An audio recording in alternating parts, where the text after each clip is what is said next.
I'm Amy Kean. I'm a CEO. And when I left university, I was told by a recruitment consultant that my accent was too common for a client-facing job. Absolutely brutal. The recruitment consultant said that it was unlikely I'd ever be able to work around important people. They wouldn't understand me, he said. I wouldn't resonate. And you know the worst thing? I believed him. I believed him because why wouldn't I? He was in a position of authority. I'm from a place called Thurrock in Essex, and in Thurrock, Essex, we have a bit of an accent, but I was never really that aware of mine until then. 58% of us hate the sound of our own voices. But is it any wonder when so many of us are told that our voices aren't good enough, are told that our voices aren't important enough? So I believed that recruitment consultant and I changed my voice. Well, I tried to. I tried to make it sound posher, which probably sounded absolutely ridiculous. But eventually I did get a job in advertising, client-facing. About halfway through my career, I went for an interview at a great role. I thought the interview went pretty well. There were some nods, I got some laughs. I left feeling okay. About an hour later, the recruitment consultant, a different one this time, called me up and said, you didn't get the job. They said you lacked gravitas. I asked them for clarification. No, there is none. They just said you didn't have it. You didn't have gravitas. And you know the worst thing? I believed her. I believed her because why wouldn't I? She was in a position of authority. Now, this talk isn't about how rude recruitment consultants are. It's about the feedback that we get. You have a bad voice, you have a common accent, you lack gravitas. The recruitment consultant told me that I lacked gravitas. Inside, I was in turmoil, but I've changed. I changed myself. Why do I still not have it? Why do I still not have this special sauce, this gravitas? Throughout my entire career, I've been told that I lack gravitas. Have you? Yeah. And I reckon a lot more people have. But no one could ever really explain it. It was just this kind of energy, an authority, a je ne sais quoi, gravitas.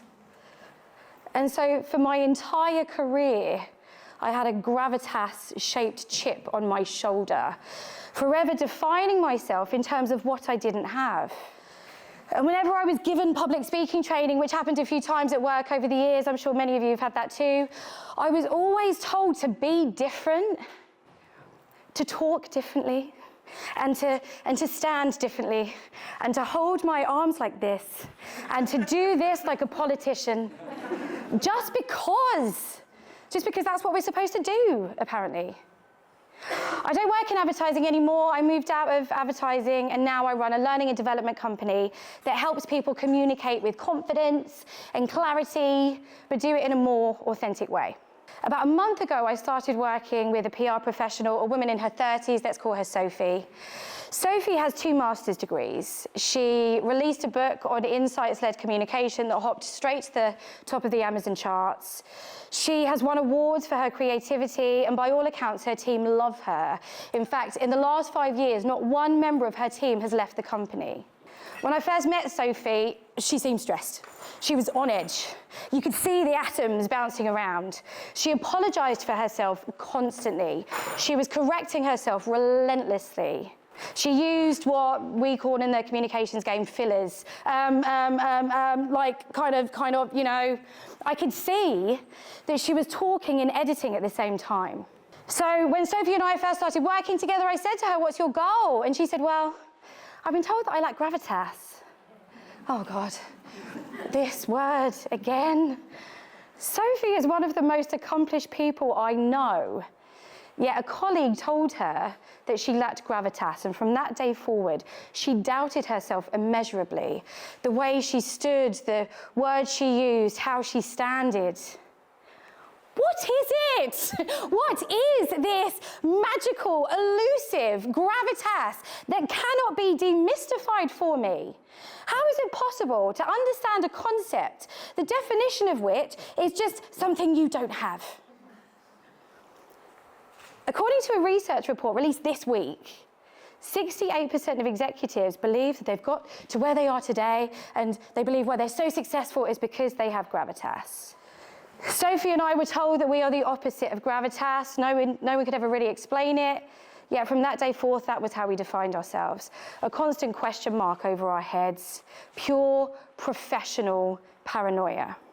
So I decided to do some research. I decided to investigate what this damn thing is so I can see if I can have it.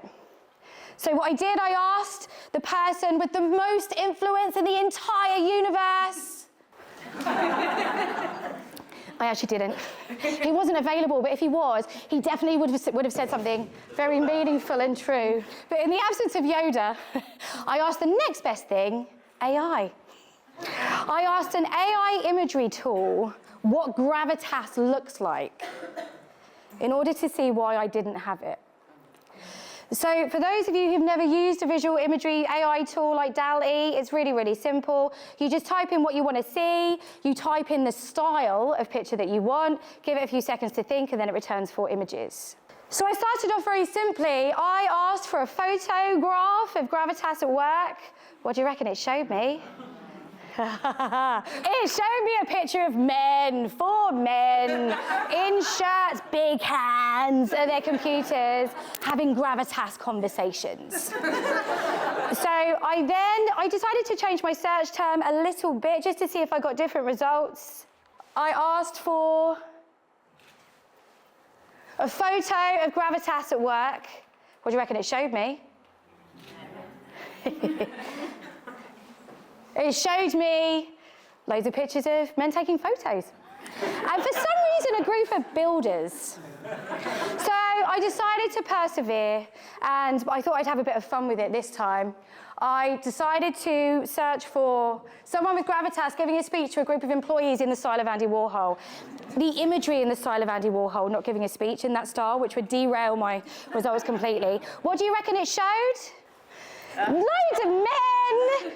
Big men holding mics in the style of Andy Warhol. I believe there's 2 of them, yeah. And then finally, I asked to see a CEO with gravitas. What do you think it showed me? Actually, there's a woman there. But to be fair, she looks really confused as to why she's there. But it was mostly men, and not just men. Big men with big hands and really long legs wearing expensive suits. Ah, gravitas. So in his book, Blink, Malcolm Gladwell conducted some research amongst the Fortune 500 companies, and he found that the average height of CEOs in that company was 6 foot. In addition, almost 60% of all CEOs are 6 foot. According to the Journal of Applied Psychology, if you are 6 foot, you are likely to earn $166,000 more than someone who is 5'5" across the span of your career. Coincidence? So in society, we are groomed to believe that these big people, these big imposing men, these big imposing white men are the ones with the power. So what happens when you're not a 6 foot white man? You fake it, apparently. And someone who definitely faked it was the former Conservative politician, Margaret Thatcher. In 1980, she said, "I do not regard myself as a woman. I regard myself as Prime Minister." Margaret Thatcher very famously lowered her voice to sound like a man's. She very famously lowered her voice to create a sound which her spin doctor Gordon Rees described as filled with gravitas. She was pursuing and upholding a very traditional notion of how authority sounds. In 2012, Klefstad, Anderson and Peters conducted a study into voting preferences. They found that both men and women prefer to vote for a woman with a masculine-sounding voice. And so it's all starting to make sense, isn't it? This link between voices and bodies and genders and gravitas. And me and Sophie and all those other people have been told that we lack something. Really just lacked the ability to be a 6-foot white man called John. And so what's happened over the years is society has started to define authority and power just in those terms.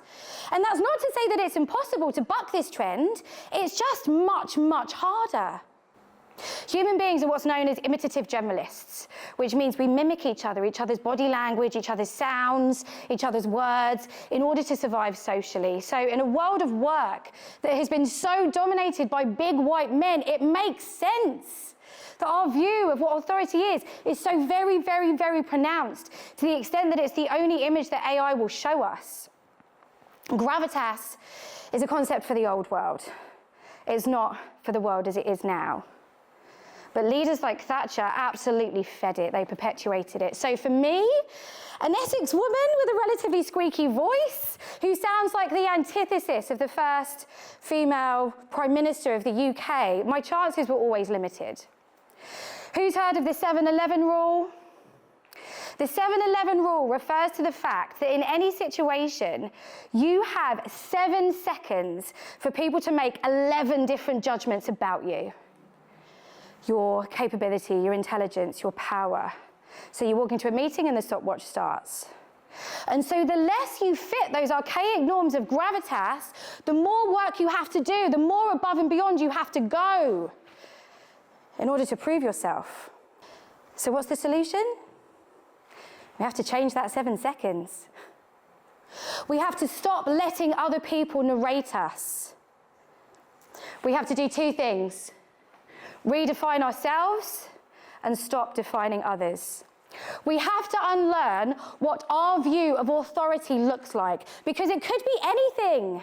Take Greta Thunberg, who was a child when she first got her attention and started changing the world. All bets are off now. In fact, let's take inspiration from the most powerful creature in the entire universe. Yoda very famously said, we must unlearn everything that we have learned. So next time you're at a meeting and you automatically turn to the tall, big, white man called John to make a decision or seek his approval for your idea, stop. Stop defaulting to those traditions. You have to give everyone a chance when they open their mouth, regardless of their body, regardless of their voice. And so what I learned along this journey of researching Gravitas is that Sophie and I were letting other people tell us how much power we had. We were believing others before we believed ourselves. We were letting other people define us first. So we, the people that have been told we lack gravitas, we, the people who've been taught to hate our voices, we, the people who've been told that we are too different to be around important people, we have to lead the way. And we have to stop letting people narrate us.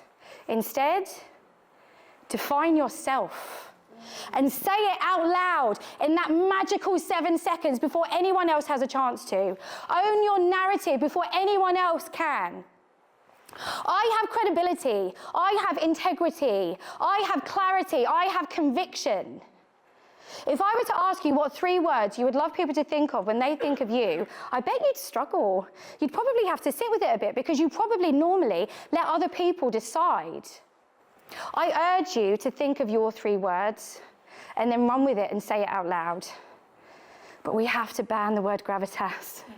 We have to consign it to history because it no longer serves us. Gravitas doesn't exist, but it never existed. Gravitas is a biased work of fiction, and we get to rewrite it immediately. So now, if someone says to me that my accent is too common, I'd say, no, it's not. If someone was to say to me that I'd lack gravitas, I'd say, well, that's actually incorrect, but thanks for your interest. We have to stop letting bosses and colleagues and recruitment consultants tell us how capable we are and how much power we have based on a very shallow 7 seconds of interaction. And these days, when people tell me they hate their voice, I tell them to shut up. I tell them to redefine it. My voice has color. My voice has surprise. My voice has a musicality. My voice has a passion. Why would I be ashamed of that? My voice is powerful because I say so. My voice is anything but common, and so is yours. Thank you.